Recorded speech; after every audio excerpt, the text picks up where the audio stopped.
வணக்கம். நான் doctor Padmini. Madurai Vadamalayan hospitals blood bank medical ஆஃபீஸராக இருக்கேன். பிளட் பேங்க்குன்னு சொன்னோன்னே எல்லாருக்கும் நினைவுக்கு வருவது வந்து ரத்த தானம். நிறைய விதமான தானங்கள் இருக்குது. எல்லா தானமும் முக்கியமானது தான். அதில் ரத்த தானத்துக்கு ஒரு சிறப்பு அம்சம் என்ன அப்படின்னா, தக்க சமயத்தில் கொடுக்கும்போது அது உயிர் காக்கும் தானமாக இருக்கிறது.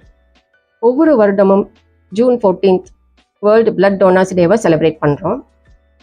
பலவிதமான நோயாளிகள், தெரிஞ்சவங்க தெரியாதவங்க, முகம் பார்த்தவங்க பார்க்காதவங்க அப்படின்னு எந்தவித பாகுபாடும் இல்லாமல் ரத்தம் கொடுத்து பல உயிர்களை காப்பாற்றும் எல்லா பிளட் டோனர்ஸ்க்கும் நன்றி செலுத்தும் விதமாகவும் இரத்த தானம் பற்றிய ஒரு விழிப்புணர்வு கொடுப்பதற்காகவும் இந்த பதிவு. பிளட்ல வந்து 4 types of major blood groups இருக்கு. A, B, AB, O. மேலும் RH பாசிட்டிவ், RH நெகட்டிவ் அப்படின்னு பாசிட்டிவ் நெகட்டிவ் பிளட் இருக்கு. ஒருவருக்கு அவங்க என்ன பிளட் குரூப்போ அதே பிளட் குரூப் ரத்தம் செலுத்தினாதான் உடம்பை ஏற்றுக்கும். இல்லாட்டி serious and severe allergic reaction வந்துடும். ரத்தம் வந்து தயாரிக்க முடியாது, மெடிசன் மாதிரி மேனுஃபேக்சர் பண்ண முடியாது. அப்படி இருக்கிறப்போ இந்த எல்லா டைப்ஸ் ஆஃப் பிளட் குரூப்ஸும் பிளட் டோனர்ஸ் மூலமாக தான் கிடைக்குது. மேலும் பிளட்ல வந்து 3 டைப்ஸ் ஆஃப் செல்ஸ் இருக்குது. ஆர்பிசிஸ், டபிள்யூபிசிஸ், பிளேட்லெட்ஸ், சிவப்பணுக்கள், வெள்ளை அணுக்கள், தட்டை அணுக்கள். இது எல்லாமே வந்து லிக்விட் பிளாஸ்மா அப்படிங்கிற திரவத்தில் இருக்குது. டொனேட் பண்ண பிளட்ல இருந்து இந்த செல்ஸ் பிரிக்கப்பட்டு, பிளாஸ்மா பிரிக்கப்பட்டு கரெக்ட் டெம்பரேச்சரில், கரெக்ட் ப்ரிசர்வேட்டிவில் ஸ்டோர் பண்ணி வைக்கப்படும். பேஷண்ட்ஸ்க்கு அவங்கவுங்களுடைய தேவைக்கு ஏற்ப, அவங்கவுங்களுடைய பிரச்சனைக்கு ஏற்ப எது தேவையோ, செல்ஸோ பிளாஸ்மாவோ, அது செலுத்தி ட்ரீட்மெண்ட்டுக்கு உபயோகப்படுத்தப்படுகிறது. அப்படி இருக்கும்போது ஒரு பிளட் டொனேஷன், ஒரு பிளட் டோனார் மூலம் 4 பேஷண்ட்ஸ் பயனடைகிறாங்க. இப்போ இன்னும் ஃபெசிலிட்டிஸ் நிறைய டெவலப் ஆகிருக்கு, டெக்னாலஜியும் நிறைய டெவலப் ஆகிருக்கு. இதன் மூலம் என்ன அப்படின்னா, எந்த செல் தேவையோ அது மட்டுமும் பிரித்து எடுத்துட்டு மீதி இருக்க செல்ஸும் பிளாஸ்மாவும் திருப்பி டோனாருக்கே செலுத்திடலாம். இதுக்கு பேர் சைட் ஆஃப் எரிசிஸ் அப்படின்ட்டு. தேவையாக இருந்துச்சுன்னா பிளாஸ்மா மட்டும் பிரித்து எடுத்துட்டு செல்ஸை வந்து திருப்பி டோனார்ஸ்க்கு செலுத்திடலாம்.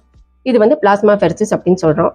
மற்றபடி இது வந்து ரொட்டீன் பிளட் டொனேஷன் மாதிரியே தான் இருக்கும்.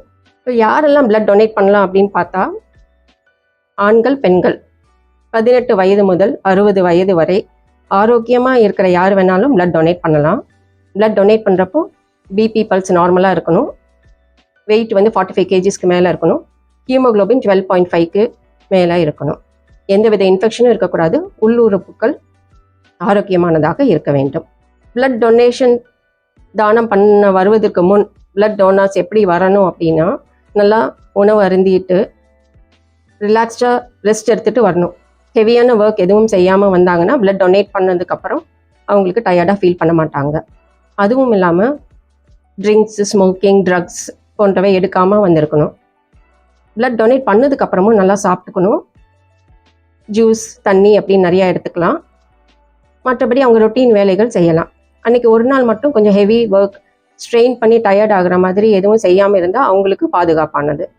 பிளட் டொனேஷன் மூலமாக கிடைக்கிற பிளட் யாருக்கெல்லாம் உபயோகமாகுது அப்படின்னு பார்த்தா, road traffic accident patients, anaemia, severe anaemia, ரத்த சோகை உள்ளவங்க, மேஜர் ஆப்ரேஷனுக்கு போகிறவங்க, உள் உறுப்புகளில் ரத்த கசிவு உள்ள பேஷண்ட்ஸ்க்கு பயன்படுத்தப்படுகிறது. பிளட் டொனேட் பண்ணதுக்கப்புறம் இந்த பிளாஸ்மா அப்படிங்கிற திரவம் ஒரு 3 நாட்கள்லேயே ஃபுல்லாக உற்பத்தி ஆயிரும். பிளேட்லெட்ஸ் அப்படிங்கிற தட்டை அணுக்கள் 2 வாரத்தில் திருப்பி ரெக்கவர் ஆயிரும்.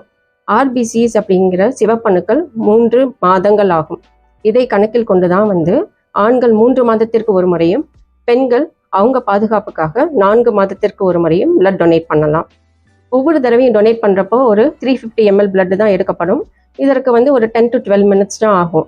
இந்த பிளட் குரூப்ஸில் வந்து O நெகட்டிவ் பிளட் குரூப் வந்து யூனிவர்சல் டோனார் அப்படின்னு சொல்கிறோம். ஏன் அப்படின்னா இவங்க பிளட் வந்து எல்லாருக்கும் பொருந்தும். ஏபி பாசிட்டிவ் பிளட் குரூப் வந்து யூனிவர்சல் ரெசிபியன்ட் அப்படின்னு சொல்கிறோம். இவங்களுக்கு எல்லா வித பிளட் குரூப்பும் பொருந்தும். இப்படி பிளட் டொனேட் பண்ணுறது மூலமாக பேஷண்ட்ஸ்க்கு மட்டும் பெனிஃபிட் இல்லை, ரத்த தானம் பண்ணுறவங்களுக்கும் சில நன்மைகள் இருக்குது. என்னென்னா, அவங்களுக்கு கொலஸ்ட்ரால் கட்டுப்பாடில் இருக்கும். அதனால் கொழுப்பு மூலமாக வரும் மாரடைப்பு தடுக்கப்படுகிறது. சில விதமான பிளட் கேன்சர்ஸ் தடுக்கப்படுகிறது. மேலும் பிளட் ப்ரெஷர் கண்ட்ரோலில் இருக்கும். ஒவ்வொரு டொனேஷனுக்கு அப்புறம் இந்த செல்ஸ் வந்து புதுசாக உற்பத்தி ஆகிட்டே இருக்கிறதுனால அந்த செல்ஸ் வந்து ஹெல்த்தியாகவும் ஸ்ட்ராங்காகவும் இருக்கும். அப்போ எதிர்ப்பு தன்மை இன்னும் நல்லா இருக்கும். இம்யூனிட்டி நல்லா இருக்கிறப்ப வந்து பிளட் டோனர்ஸும் ஆரோக்கியமாக இருப்பாங்க. இப்படி பிளட் டொனேட் பண்ணுவதன் மூலம் பல உயிர்களை காக்கும் எல்லா பிளட் டோனார்ஸ்க்கும் மிக்க நன்றி. உங்களுடைய சர்வீஸ் இன்னும் தொடரணும்.